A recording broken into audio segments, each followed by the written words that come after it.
अस्सलाम वालेकुम एवरीवन, क्या हाल चाल है आपके। आई होप आप सब खैरियत से होंगे और बहुत अच्छे से रह रहे होंगे।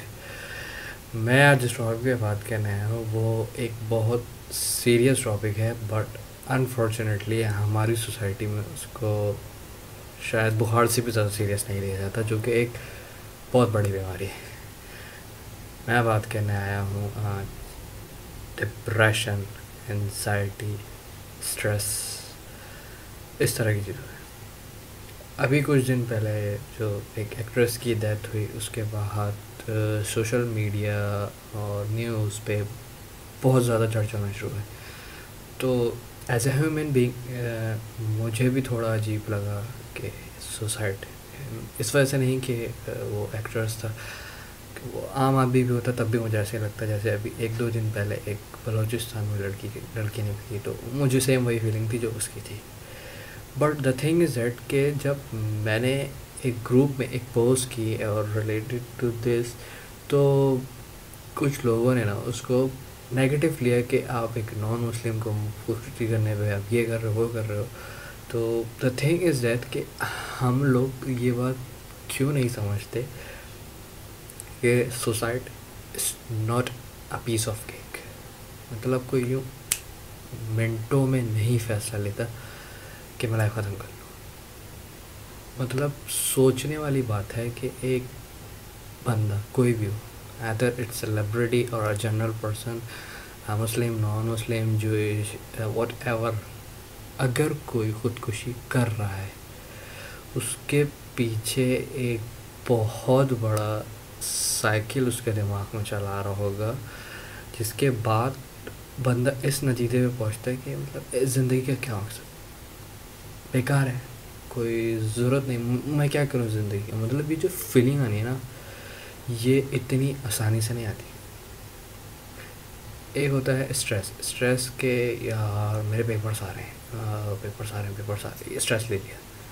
पेपर हुआ, अटैम्प्ट किया, अच्छा हुआ बुरा हुआ जो भी हुआ व्हाट्सएवर, पेपर ख़त्म हुआ, आपका स्ट्रेस ख़त्म। डिप्रेशन में ऐसा नहीं होता है।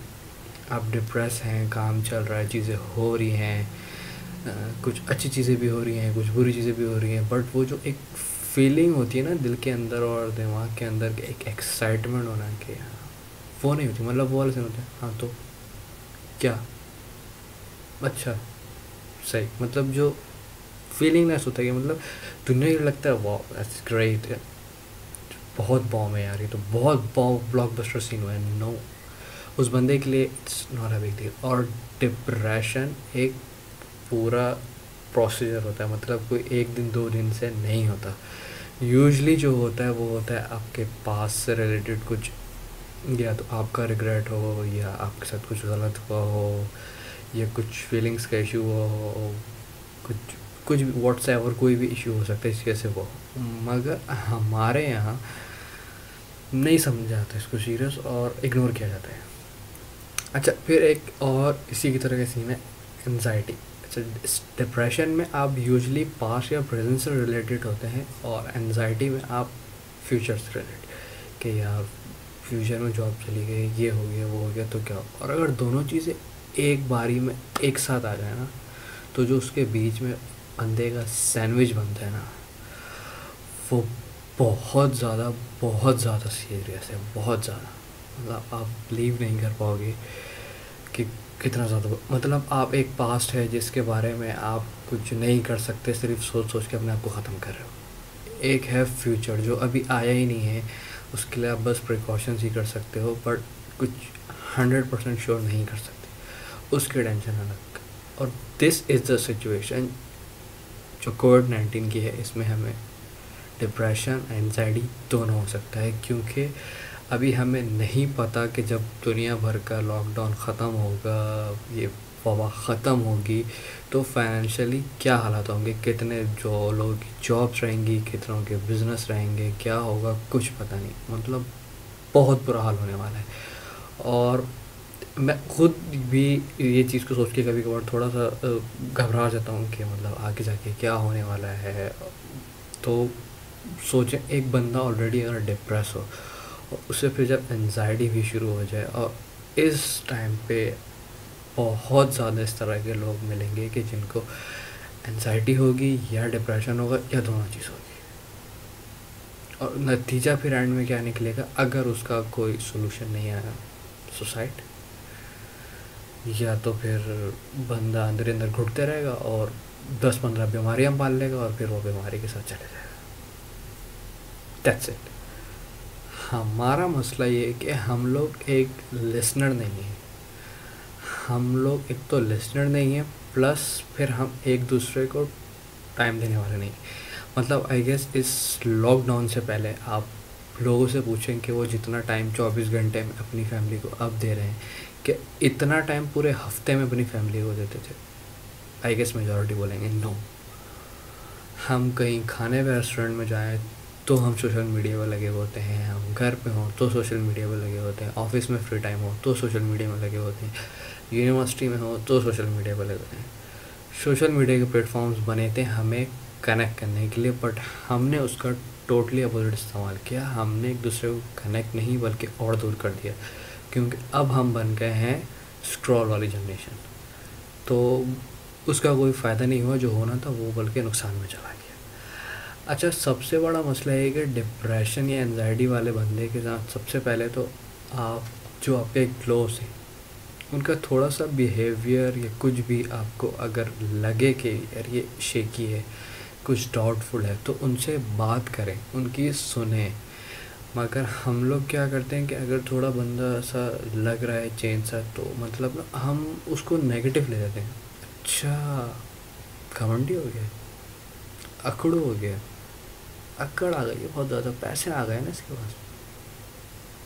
मतलब हम पॉजिटिव नहीं सोचते कि यार क्या ऐसी वजह है कि जो बंदा कल तक मेरे से बहुत ज़्यादा क्लोज था, मुझसे ठीक रह रहा था, आज ऐसा कैसे हो गया। हम ये चीज़ नहीं सोचते। अच्छा, अनफॉर्चुनेटली अगर तो वैसे कि भाई कोई बंदा अगर बीमार है तो वो डॉक्टर के पास जाएगा, डॉक्टर से पहले अपनी कहेगा, फिर डॉक्टर उसको कुछ कहेगा ना।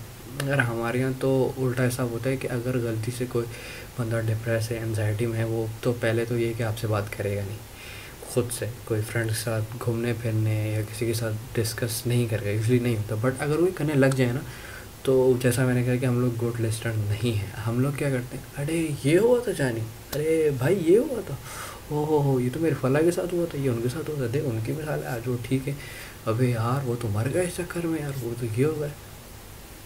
Bullshit man. थोड़ी देर के लिए इस मुंह को बंद करो, उसकी सुन लो इस कान से, बाकी सब चीज़ छोड़ दो। थोड़ी देर के लिए उस बंदे की सुन लो, उसकी दिल की भड़ास निकल जाए। बेशक तुम्हारे पास कोई सोल्यूशन नहीं हो, तुम कहो अच्छा ठीक है यार, उसको दिलासे दो और के चले जाओ। But the thing is that कि जब बंदा जो दिल के अंदर, उसके दिमाग के अंदर बन रहा होता है ना एक लावा, जब वो फट के निकलता है ना, बेशक वो रोना धोना नहीं, सिर्फ मुंह से अल्फाज के तौर पे ही निकले, तो जितना सुकून मिलता है ना, that's I know that person है कि वो कितना सुकून मिलता है। मैंने खुद भी फेस किया है और दूसरों को भी देख के फील किया है कि हाँ, वो बोलने से पहले मुझे कितना थे और मुझे बोलने के बाद क्या उनका रिएक्शन है और क्या फीलिंग। I know that. तो बंदे की पहले सुनो, थोड़ी देर के लिए सही सुनो, ना कि आप अपने किस्से लेके बैठ जाओ, रिश्तेदार के किस्से लेके बैठ जाओ। हमारे यहाँ स्ट्रेस मैनेजमेंट की बहुत ज़्यादा ज़रूरत है, स्पेशली इस सिचुएशन में तो बहुत ज़्यादा। खुदा अपने इर्द गिर्द जो लोग हैं उनको थोड़ा समझें, रियलाइज़ करें, उन्हें फ़ील करें, उनसे बात करें, उनको कंफर्ट जोन में लाएं और उन्हें मजबूर करें कि दे शेयर विथ यू। और मजबूर इस तरह से नहीं कि आप उन्हें कोई टॉर्चर या नेगेटिव वे में, उन्हें पॉजिटिव वे में लाएं, उन्हें फील कराएं कि यस तुम मुझसे शेयर कर सकते हो, निकलेगा कुछ आउटकम, हम मिलके सॉर्ट आउट करेंगे। कुछ इस तरह से कन्विंस करें और अंडरस्टैंड कराएं, और जो दिल दिमाग के अंदर एक चीज़ है ना, उसको निकालें। हम वर्कआउट करते हैं, हम रनिंग करते हैं, हम जॉगिंग करते हैं, हम डाइट अच्छी करते हैं, हम हर चीज़ का ख्याल रख रहे होते हैं, मगर जो ये है ना दिमाग, सबसे इम्पॉर्टेंट, जो हमारा मेन प्रोसेसर है, हम उसके ऊपर ध्यान ही नहीं देते। क्यों ये हमारी सोसाइटी में इस चीज़ को निगलेक्ट कर दिया गया है। अगर कोई कुछ बोल भी रहा होता है तो बोलते हैं अबे चल छोड़ यार, आजा चल बाहर घूमते, अबे चल सब सेट हो जाएगा। मतलब हम क्यों इस तरह से करते हैं। I think it's high time कि अब हमें थोड़ा इस दलदल में जो लोग घुसते जा रहे हैं, जो ये सो कॉल सोशल मीडिया पे हैप्पी फेस, हम उस जनरेशन में रह रहे हैं कि जिनके फेस हैप्पी होते हैं और अंदर से टूटे हुए होते हैं। हम वो जनरेशन है और अब हमें शायद ज़िम्मेदारी का एहसास करना होगा और हमें जो लोग दलदल में फंस गए हैं, हमें उन्हें निकालना होगा, हमें उनकी सुननी होगी, उनकी बातों को समझना होगा और फिर उसका सलूशन निकालना होगा। इट्स हाई टाइम, वरना फिर यही होगा कि कभी कोई सेलिब्रिटी मर रहा होगा, कभी कोई जनरल आदमी मर रहा होगा, उसके बाद फिर हम सब यही करेंगे कि लान तान करेंगे कि गलत मौत मर गया, ये हो गया, वो हो गया, वो हो गया, सलूशन कोई नहीं निकालेंगे। खुदारा एक बार सोचें रखे कि कितना ज़्यादा मुश्किल है। मैं आपको बोलता हूँ अपने हाथ पे एक कट लगा लें ब्लेड से, आप करेंगे? कभी भी नहीं। अगर गलती से कहीं जा रहे हो चलते पे और पैर की उंगली पे चोट लग जाए किसी फर्नीचर से, तो हमें दर्द होता है, बेशक सेकंड्स के लिए सही होता है। हाथ कट जाए या कुछ स्पोर्ट्स में चोट लग जाए तो दर्द होता है। और जैसे बकरीद आ रही है अभी, तो अगर बकरीद में जब आप जानवर को काफ़ी अरसे से पालते हैं या साल 2 साल पाल के कुर्बान करते हैं, तो कुछ लोग ऐसे होते हैं कि जो कुर्बानी के टाइम पे नहीं देखते हैं, हट जाते हैं, उन्हें इतना प्यार हो जाता है।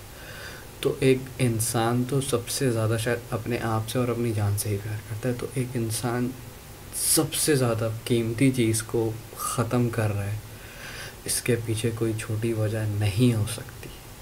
कुछ बहुत बड़ा दर्द, गम, कोई भी वजह, कुछ इशू ऐसी उसके दिमाग में बहुत अरसे से चल रही होती है, जिसके बाद फिर बंदा ये फ़ैसला लेता है। इस बात को थोड़ा समझने का वक्त है और इस चीज़ को ठीक करने का वक्त है, वरना इससे पहले हम सब ख़त्म होते रहेंगे इसी तरीके से और ये सोसाइटी ऐसे ही ख़राब होती रहेगी। I think as a human being हमें अब स्टेप लेना होगा और इस बीमारी को निकालना होगा। जो happy face with broken hearts के साथ हम और ब्रोकन सोल्स के साथ जी रहे हैं, इसको ख़त्म करके happy face with happy soul करना पड़ेगा। मेरी बात को सोचने की कोशिश करेगा और अगर शायद किसी एक ने भी सोच के इस पे अमल कर लिया, तो मुझे लगेगा कि मेरे पैसे वसूल हो गए इस चीज़ पे बोलने के, और एक इंसानियत के नाते मैंने शायद थोड़ा बहुत काम कर दिया। अपना बहुत ख्याल रखिएगा, फिर मिलूँगा किसी टॉपिक पे, तब तक के लिए अल्लाह हाफ़िज़ और स्टे सेफ एट होम।